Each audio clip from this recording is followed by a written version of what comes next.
violence are coming from different parts of North Bengal. What would you say, sir? See, the Election Commission is expected to deal with this effectively. I am confident that the Election Commission is prepared for that. So, what are your next? Where will you go next today, sir? Is there any program? I am going to Rabindra Bharati now. Then I will go to the Nanaji Subhash Chandra Bose, and also the rest of it is being chopped out. So, yesterday we have seen, and the last day of the Ramnavami, there was bombing, and yesterday also so many political persons, they have been stabbed, they have been beaten up. Election Commission is saying, has been saying from the but situation is not like this. This is the first phase of election. More 6 phases are there to come. Will you give any message to the parties or the people of Bengal? Peace and harmony is something which the people of Bengal want, the people of Bengal deserve. It is up to the authorities to ensure that there is maintenance of law and order in the state.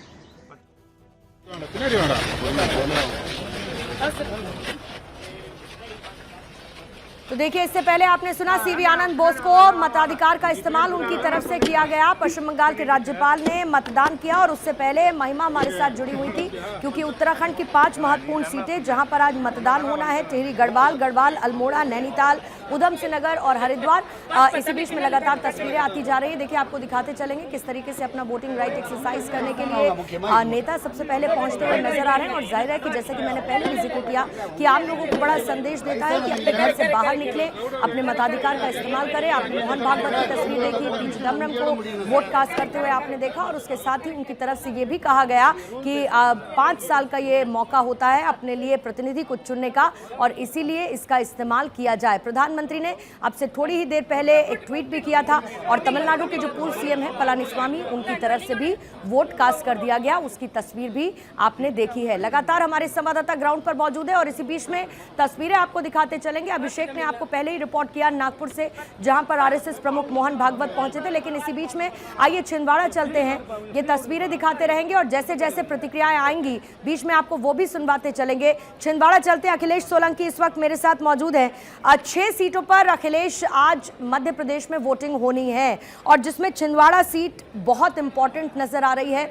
Nakulnath की मैं बात करूं, न सिर्फ नकुलनाथ इस मामले में चर्चा का विषय है कि भाई इस बार उनका एक डेब्यू और उनका राजनीतिक करियर भी दांव पर है, लेकिन इस बारे में भी है कि सबसे अमीर कैंडिडेट कोई अगर है तो वो नकुलनाथ है। काम के नाम पर वोट करें, सबसे अमीर कैंडिडेट है पूर्णिमा, उसके साथ साथ प्रतिष्ठा भी सबसे ज़्यादा दाव पर अगर किसी की लगी है तो वहाँ पर नाथ परिवार की है। कमलनाथ ने इमोशनल कार्ड यहाँ पर खेला, 200 से ज़्यादा सभाओं में उन्होंने इमोशनल कनेक्ट एक तरह से बनाने की कोशिश की है, और आप देख सकते हैं सवेरे से यहाँ पर लाइनें भी शुरू हो गई और तकरीबन 15 मिनट के अंदर यहाँ पर कमलनाथ और नकुलनाथ खुद पहुँच सकते हैं, जिस तरह की बात है। वोटर्स आए हैं, उनसे हम बात करें। वोट कर दिया आपने? अभी नहीं किया है। कुछ वोटर्स हैं, आपने वोटिंग कर दी?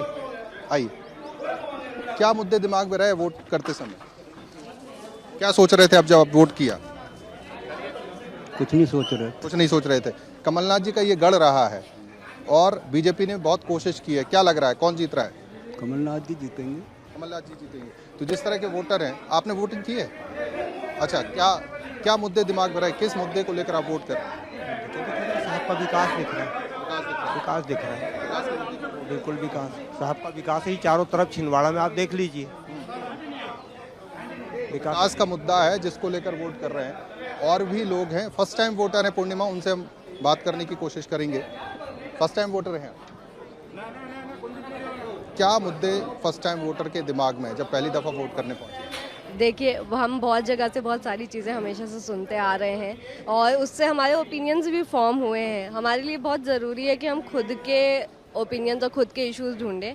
स्पेशली जो लोग मेरी एज ग्रुप के हैं उनके लिए हमेशा से मुद्दे रहे हैं, अनएम्प्लॉयमेंट, विमेन सेफ्टी, डेवलपमेंट, और ये इश्यूज हमेशा से चलते ही आ रहे हैं। It's never ending.